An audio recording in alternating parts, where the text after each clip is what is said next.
I'm just kidding. I'm not gonna play that.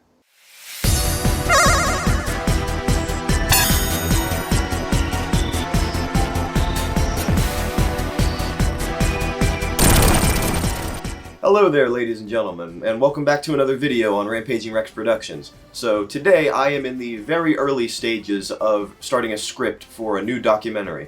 Been a long time since the last one, I know, but you guys know they take a really long time to make because there's a lot of research that goes into it and a whole lot of editing. So in the meantime, I have a couple other videos that I'm working on, another Retro Rampage of course, but in addition to that, I wanted to do something a little bit different. So today I'm going to go back to the very first documentary I ever made, which was on Six Flags New Orleans, and I'm going to watch through it and kind of give you guys a commentary track. Now first let me set the stage a little bit for you guys, because I made this back in late 2014, early 2015 I think was when I posted it. Now at that point Six Flags New Orleans was still pretty unknown in the whole urban exploration scene. There were a few videos on YouTube about it, but not that many. This takes us to late 2012 when I stumbled across Adam the Woo's video where he explored Six Flags New Orleans, and I was just watching a bunch of abandoned places on YouTube at the time, and I stumbled across it, and my mind was blown. I was like, holy crap, there's an abandoned Six Flags in New Orleans? So naturally, I watched a ton of videos about it. There weren't too many on YouTube at the time, and I told all my friends about it who didn't believe me that there was an abandoned Six Flags in Louisiana. But of course I showed them the videos, and suddenly they were just as interested in it as I was. We even tried, I had a group of friends back in high school, we even tried planning a trip to go down to New Orleans to explore it, but of course the risk of getting arrested for trespassing combined with the fact that none of us had our licenses at the time, those plans didn't get very far, and that never came together. But I was still very obsessed with it, and I kind of never stopped watching videos about it. I would always search on YouTube Six Flags New Orleans and sort the videos by newly listed and see who was able to sneak in there and get more footage. And I was enthralled by the place. I couldn't believe that such a big corporation as Six Flags would leave a park like that just to be reclaimed by the elements. But then, of course, you see the original story where it was flooded, and then the pieces start to come together. But what I realized when I was watching all these YouTube videos was there were a ton of videos explaining the, exploring the park and showing what it looked like at the time, being slowly overtaken by nature, but there really wasn't a definitive, history of video that explained how the park got to that point, why it was abandoned, and what it was like when it was open. And I was on Christmas break at the end of 2014, and I thought to myself, okay, well, that would be a fun project, because obviously I can't get down to the park to film it myself, so what can I do? Well, I can use pre-existing footage and kind of make a documentary-style video. And I did not expect it to get as many views as it did, but thank you all for that. So I spent the entirety of Christmas break making that video, and at the time I was pretty proud of it. Of course now it's kind of rusty, a little rough around the edges, so that's what you're going to see today. You're going to see me kind of roasting myself for a solid 20 minutes as we get to the commentary track here. The park as a whole was very unique, especially for a Six Flags park, because it wasn't originally owned by Six Flags, which meant it had a lot of Louisiana theming and stuff that you typically wouldn't see Six Flags do at the time, or even today. It had a very unique lineup of rides, including some amazing roller coasters, and even today, finding footage of the park when it was open and operating is still incredibly hard to do, which made making this video a huge challenge. The original video, not this one, of course. So, I think I'm about ready. I got my original Six Flags New Orleans souvenir mug here, so let's... I don't think it's eligible to be refilled anymore, but I'm all ready to go. So, let me change up the camera angle a little bit here and we can get right to watching the documentary. Okay, I think I got everything set up here. Now, this is going to be interesting. I don't think I've sat through and watched this from beginning to end in at least 4 years, so this is going to be interesting. But some of you might notice that this is a little bit similar to my streaming background that I use sometimes when I live stream, but I just thought it worked a little bit better with this setup. That way I don't have to switch back and forth between the face cam and the actual video. And I got the audio taken care of as well, so it's not like you're going to hear two of me overlapping each other. The original video is going to be much quieter. So let's go, and I know I'm going to have something to comment on the very second that I start the video here, so let's just go right into it. This music. I have gotten so many comments saying, what is up with this music? This music is absolutely terrible. Why did you choose this? Now, hold on a second. I feel like I have to justify myself here for this, because this music is actually from the video game Knuckles Chaotix on the Sega 32X, and the reason I chose that is because that game takes place in an amusement park. So, my thought process at the time was like, okay, we're gonna use video game music that's from a game that takes place in an amusement park, because this video is all about an amusement park.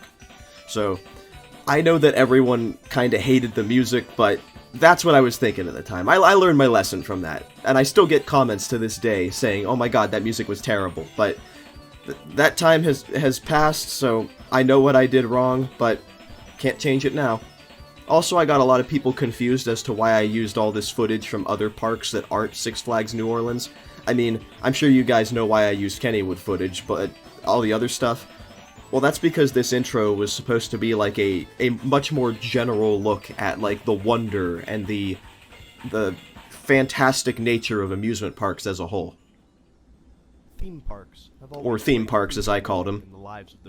This is actually footage of a marching band trip that I went on in high school. That's why I used it. But you guys see what I was going for here? This is supposed to be just like a general discussion of like an intro to amusement parks as a whole. Because this video was supposed to be a one-off. It wasn't supposed to start like a series. Jurassic Park River Adventure. I love that ride. This is bringing back memories. As branded parks have some of the highest attendance rates in the world. One of these theme park brands is Six Flags. Well recognized by the general public and currently owning more than 10 theme parks, Six Flags... I actually didn't know what park that was when I chose that image. Of course I know that's Six Flags Mexico now. Six Flags has owned various properties in the past. Foreshadowing! I talked about Worlds of Adventure in a later video.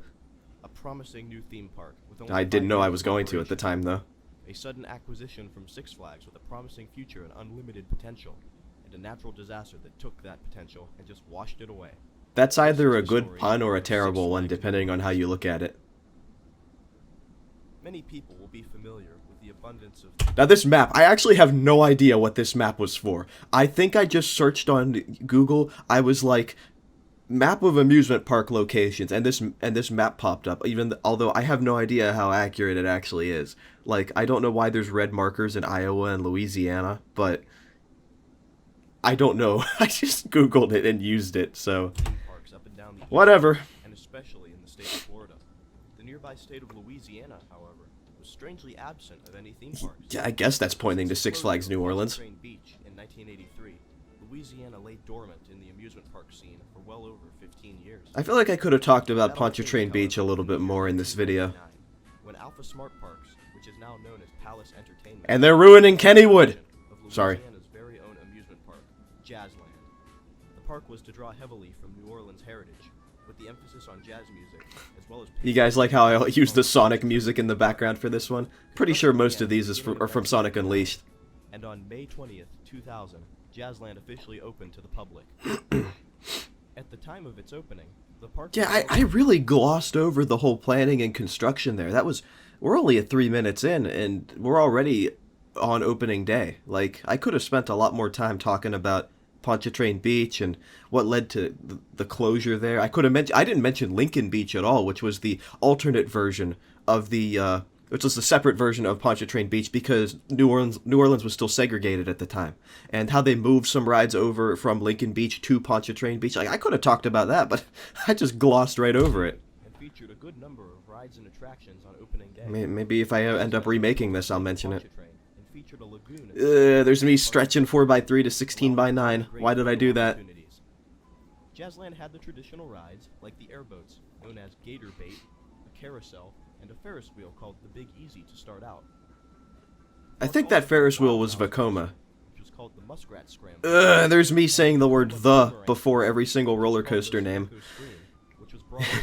Enthusiasts are gonna roast me for that one. Drop tower rides were installed as well, known as Bayou Blaster and Sonic Slam.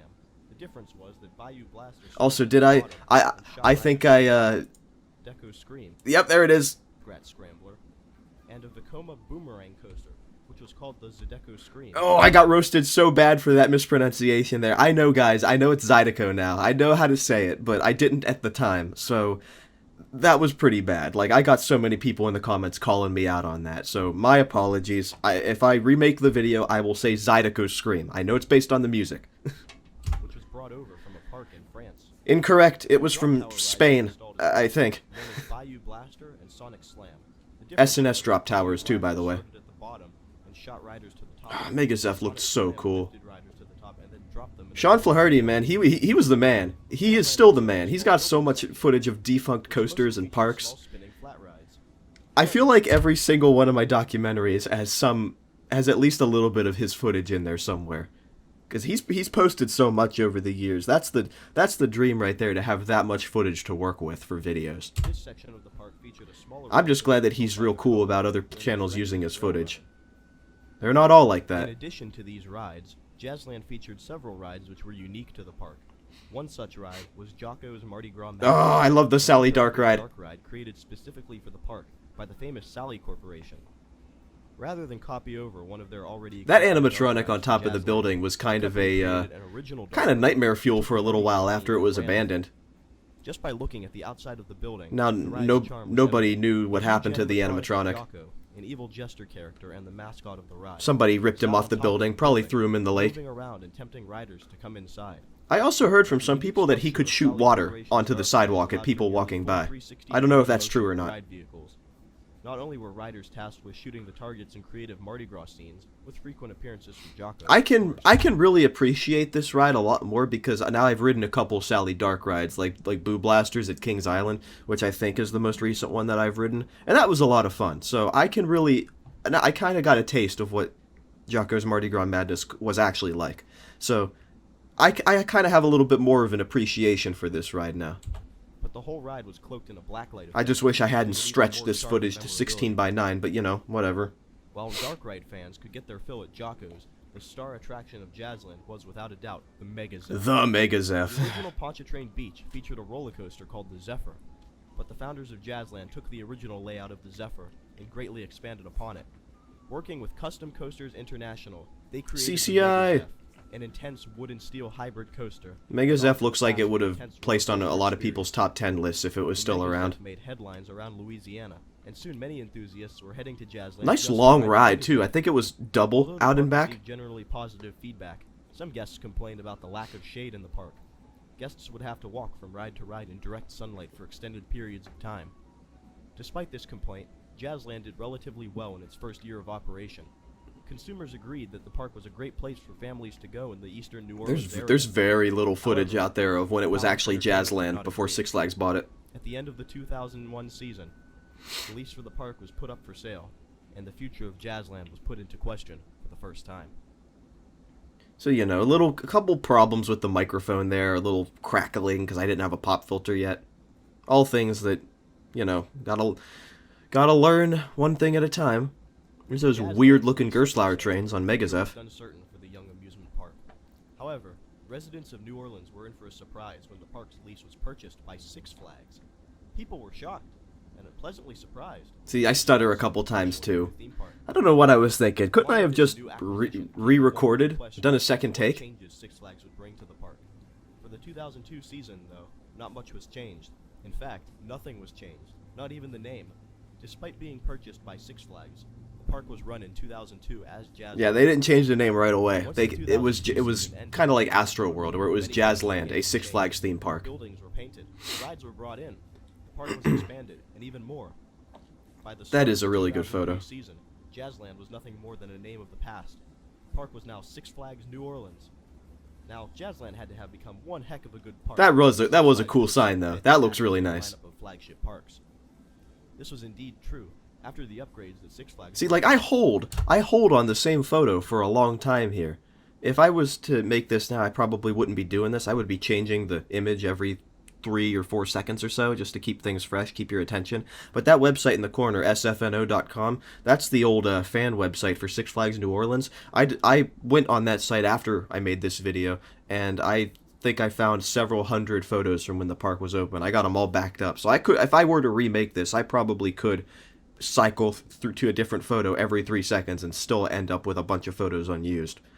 So, I don't know. Things you learn over time. 2003, audience Now that sign, I had a lot of trouble finding out where that sign was with the with the big dot matrix display on it, because it's not outside the park. It's actually on the highway adjacent to the park, and it took me forever to find out the location of it, but that was actually on the highway, so it was kind of weird how they put a big sign for the amusement park like almost half a mile away from the park. Jazzland had undergone. No longer simply a small amusement park with a Louisiana theme, the park had become bigger, more sophisticated, and more professional.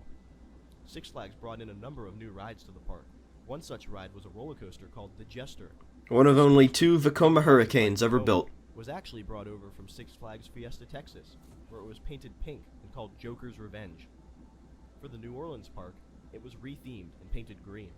This coaster was unique in that its cars traveled backwards the whole way through. Cars. Only one other model of this coaster exists, and it is located in France. Walligator Park. Featuring a loop and 2 consecutive corkscrews, it was sure to be a rough but Yeah, now, exciting ride. I remember reading that the decision to run the trains backwards was on Six Flags, not on Vekoma. See, I actually couldn't find a picture of the SpongeBob ride when it was open. So this is after the hurricane and the flood, which you could kind of tell based on how discolored everything is, and there's pieces of siding falling off the building. Six Flags also made great use of their licenses of DC Comics and Looney Tunes. I wish I could go back to that site, coastergrotto.com, and recover some more of their pictures, but every time I try, their Six Flags New Orleans pictures are just not found. They don't show up. So maybe somebody could look into the coding of the website and try to recover them, but I wasn't able to. So it's kind of sad. To make use of the Looney Tunes characters, and the junior coaster Rex's Rail Runner was renamed Roadrunner Express. Since this video was uploaded, Sean Flaherty has actually uploaded the one and only POV of Rex's Rail Runner or Roadrunner Express that's on YouTube. So if I was to remake this, I would actually have footage of this ride in motion. To make use of the DC Comics license, Six Flags added a whole new It was a really nicely landscaped DC park. Comics Superheroes Adventures, which was located behind the Zydeco screen. Yeah, there's me mispronouncing that again. Completely themed after Gotham City, featuring a huge building of Gotham City Hall, which was home of the Batman Stunt Spectacular show. Crowds would gather to see actors dressed as Batman. This footage was from opening day, I think. Up there at the podium, that's good old Terry Prather, old previous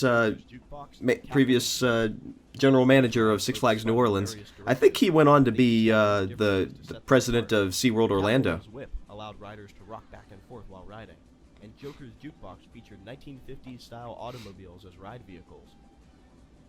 The third ride there was Lex Luthor's Invertitron. This is this video from sfno.com is the only video I was ever able to find of Invertitron in motion. Nobody ever filmed this thing. I don't know why. And they definitely added to the theming of the area. But the best ride that was added to Six Flags New Orleans was definitely Batman, the Ride. This inverted B&M coaster was a thrill to behold. Although many coasters like it exist throughout the world, this style of coaster... Good old B&M invert. With the track above, riders twisted and looped through an action-packed ride. Another stutter. An instant hit. Why didn't I just re-record it? In addition to this, Six Flags addressed the complaint. Yeah, one thing I didn't mention is that Batman the Ride was actually a relocated B&M. It was relocated from Thrill Valley in Japan. It used to be called Gambit. Louisiana sun. Six Flags even themed the park for their... Why did I pause there? Adding a giant spider web on Megazeff's framework and making small changes to other rides, such as darkening Jocko's Mardi Gras Madness. Although somewhere... See, I mentioned the Halloween stuff there, but I didn't have any pictures. Thanks to that fan website, I now have some Halloween photos of the park during its Fright Fest, so I could have thrown those in there, but I didn't have them at the time. Upset that Jazzland had lost its original Mardi Gras theme, Six Flags New Orleans was a hit. That's a good picture of the sign. Seriously competed with Astroworld in Houston, Texas. Ooh, poor Astroworld. In 2005, the park was a staple in the eastern New Orleans area, and people were excited to see what Six Flags was planning for the 2006 season. I wish I could have ridden Megazeph. Planning to expand the park even more by using some of the unused land on the property to build a new water park. The company was looking forward to announcing this once the 2005 And there I go, holding ended. on the same picture for a while. Things were beginning to wind down. School had already started in New Orleans, and the park had already ceased. That's a good photo. Operations, now only open on weekends.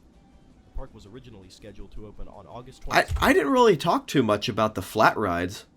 You know, I don't know if you guys noticed. I kind of just talked about the roller coasters, which, you know, are my favorite part, but I think I should have mentioned some of the flats as well. The park actually had a lot of them. I feel like I could have spent a good amount of time on that. As usual, but something was about to happen that would put the future of the park into question once more. Good neon, that's cool looking. Six Flags New Orleans was scheduled to open back up on August 27, 2005. However, when news of the impending hurricane reached the city, bad stutter. the park was closed back down. Oh, this is sad. That's actually sad. This one is that Six Flags New Orleans fan site had a forum, and I went way back on it and found the posts on the forum from when the park was actually open. That was the last one. If anyone was planning on visiting Six Flags New Orleans today, you can save your fuel. Unfortunately, the park is closed today. And it would be forever. That hurts. To prepare for the storm and evacuate the city. Hurricane Katrina caused massive damage all along the southern coast, and New Orleans was one of the... I feel like I could have stuck in some B-roll here from like news reports or like media coverage of the hurricane instead of just images. To this day. Even now, New Orleans has still not completely recovered. Amidst the devastation, it Look was at that. unlikely that Insane. anyone thought about Six Flags left to ride out the storm. Since the park is located right next to Lake Pontchartrain, flooding was inevitable, but it was much worse than anticipated. We actually now have footage from the rescue effort of boats going through the flooded Six Flags, so could have used that here. Water to flow uninterrupted into the park for the entire duration of the storm. When Hurricane Katrina finally... Yeah, I mean, it's no wonder it closed. It would have cost tens of millions to refurbish everything. 6 or 7 feet of There's that clown, the clown statue that was in a bunch of creepy photos. Shocking, terrible sight. The water had eaten through most of the buildings. Metal was rusted. Electronics were fried. Cal Cajun, man, his channel was kind of an invaluable resource because not only did he post these photos of the park like after they were able to drain the water, because I think he worked for the park, but he also had a lot of footage of Megazef running, a lot of B-roll footage of the park when it was open. I think he's one of the only channels that did that. So thank goodness he got that. Otherwise, even more history of this park would have been lost to time. Buildings and rides were 80% demolished, and millions of dollars would be needed to rebuild. Upon realizing that Six Flags New Orleans was among the least profitable of Six Flags parks at the time, the company sought an early exit from the lease. During the difficult... Yeah, look at what a mess that was. All the plants are dead. No more grass. There's like water lines on everything. Would have taken months at least. Years probably to rebuild if they actually put forth the effort. Of course, Six Flags didn't want to do that. They just wanted out of there. Flags removed one of the only salvageable rides, Batman the Ride. Off to Fiesta, Texas with ye. The structure kept the majority of it out of the water, and it escaped the storm relatively unscathed. Six Flags also removed the 2 launch tower rides near the Megazef, as well as shade coverings, ride parts, security cameras. That gift shop in front of the drop towers was also demolished at some point. Successful in exiting their lease with the park, under the conditions that they could no longer remove any more rides or parts. Yeah, I don't know how they got out of that lease. They got into a 75-year lease to run the park on that property. Express coaster.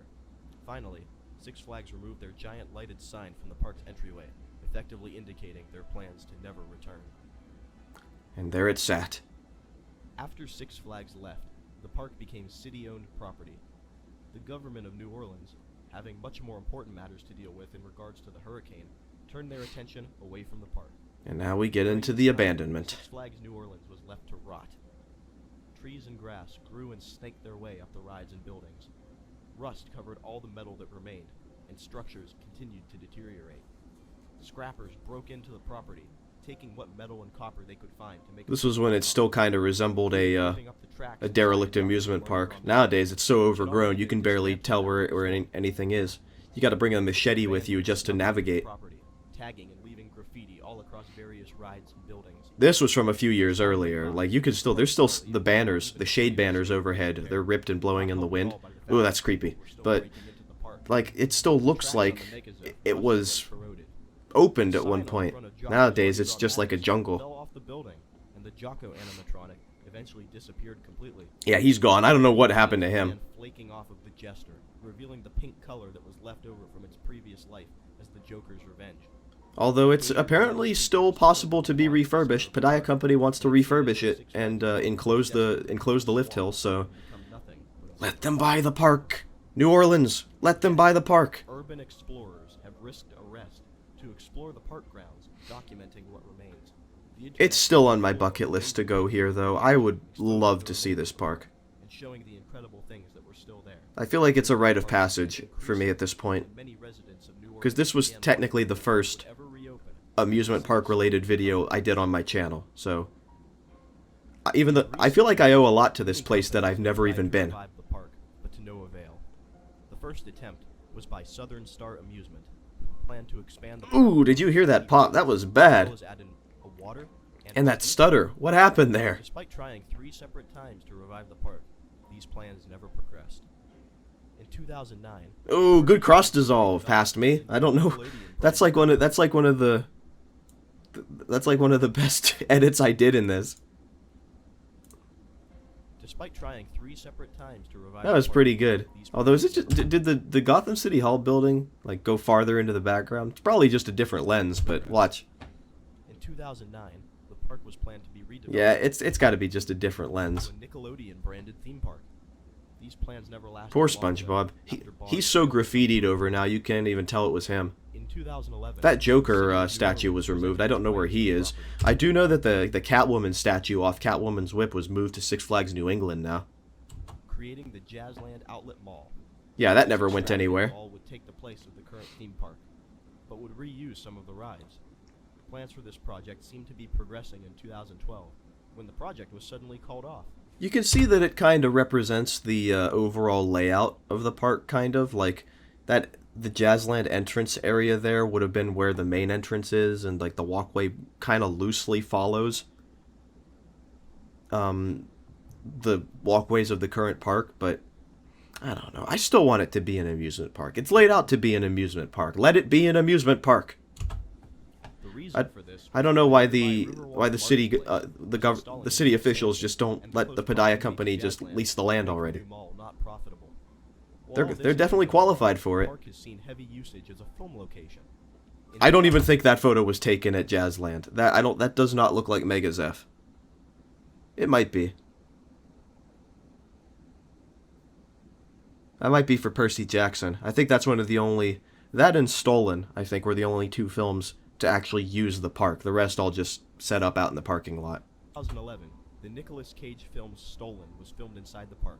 I can't believe that was a movie. It's just a ripoff of Taken. It kind of funny that it even exists, but you know, the theater in the Orpheum Theater, I think that's how you pronounce it, in the park was the evil lair of the villain in the movie at the end. So that was funny. And they drive a car into the lake in the middle. Percy Jackson's Sea of Monsters and Dawn of the Planet of the Apes were both filmed at Jazzland during the summers of 2012 and 2013, respectively. And most recently, in the summer Jurassic World just used the parking lot, though. Although the park worked very well as a filming location, many still waited anxiously to see if the park itself would reopen. As plans continued to fail, one stood out from the rest. In August of 2011, a small Baton Rouge-based company called the Padilla Company... They're still trying to buy the park, by the way. The Padilla Company, TPC, whatever you want to call them. They're still trying to buy the park, release it from the New Orleans government, and they just did a receipt for qualification, a request for qualification. That's what it is. They just submitted a proposal once again for that at the time I'm recording this. So they've been trying for almost 10 years to buy this park and reopen it. So follow them on Facebook. They're under Jazzland Park. Like, support these people. I want to see this park come back. This would be an even bigger success story than Kentucky Kingdom, because it's not doing anything right now. I know it's cool to have an abandoned amusement park and abandoned Six Flags, but it needs to come back. It's been too long. Proposal to the city of New Orleans to reopen the park as Jazzland. Although these plans did not initially get much attention, the project gained steam in the following years, with plans to restore the park to its original Louisiana theme, restore rides like Megazef and the Jester. Yeah, I looked into their plans recently, and their plans, at least a couple years ago, I don't know if they've changed. Zydeco Scream could be refurbished, but they're just going to sell it or scrap it. They don't want a boomerang because, you know, boomerangs are generic. Jester is going to be re-themed to like a ski lift or something. It's going to have like a fake mountain covering the lift hill. I don't know if they're going to run it backwards though. And Megazef is going to be retracked by Gravity Group, and they're going to put timberliners on it with onboard audio. if they buy the park. Like, doesn't that sound cool? So let them buy the park. Come on, guys. As well as bring some of their own creative ideas into the park. This looks to be the most promising plan yet for the park. As the company waits to gain approval from the city to begin rebuilding the park, the city of New Orleans waits anxiously to see if Jazzland will ever return. One day. I hope in my lifetime I get to see that park come back. I will make a trip down there just to see it for myself. Although Jazzland is still not operating, I could go down now. I really don't want to get arrested, though. Ride was moved to Six Flags Fiesta, Texas, and reopened as Goliath, where it's still Goliath, today. because it's Six Flags. 2 launch towers were relocated to Six Flags Great Escape and reopened as Sasquatch. You know what I realized recently is that Sasquatch, the S&S towers, came from Six Flags New Orleans, and Great Escape also has another ride. They have a coaster called Steam and Demon. That's an aero corkscrew. That came from Pontchartrain Beach. So Great Escape has one attraction from both of the defunct New Orleans parks. I don't know. I thought that was kind of neat. And the Roadrunner Express was moved to Six Flags Magic Mountain, where it continues to operate under the same name. Although Six Flags will never return to New Orleans, the park itself may survive. Look at them using Joker's Revenge footage for Jester. And in the aftermath of a devastating storm, with help from a new company, the greatest comeback in the history of theme parks can be made. So see, I tried to end this on like a hopeful note, but literally nothing has happened since I made this video. And it's a shame because I really want to see the park come back. I think everybody does. April 5th was opening day. And there we go. So I'm not going to play the rest of it because I just do like a thanks for watching and stuff. This is when I leave links to the videos, but whew, it's a little rough around the edges nowadays, but you know, I was proud of it at the time. I think it turned out pretty good given the circumstances that it was a Christmas break project. So that was fun. I really would like to remake it though. So we'll see what happens though, because like I said earlier, I got another documentary in the works, so I want to do that first. But we'll see what happens. Alright guys, so there you go. That was the whole documentary. I hope you enjoyed watching that. It's a little rough around the edges now, if you ask me. Pretty cringy at some parts, but, you know, I had some mispronunciation, some editing mistakes, but as a whole, I was pretty proud of it at the time. And, like I said a bunch of times before, I would really like to remake that, if given the chance, but that would... I pretty much would not allow myself to remake that unless I was able to go down and visit the park myself. And you know how hard that is. But as a whole, I'm still really happy with how that video performed on YouTube. I thank you guys so much for watching it over the years, and all my other documentaries, and heck, all my other videos as a whole. You guys supporting the channel means a lot to me. So, with that out of the way, I think it's time I get back to work on the script for the next documentary, and of course the next Retro Rampage. But thank you guys for watching so much. I appreciate it so much, and I hope you look forward to the next video. So I'll see you guys next time.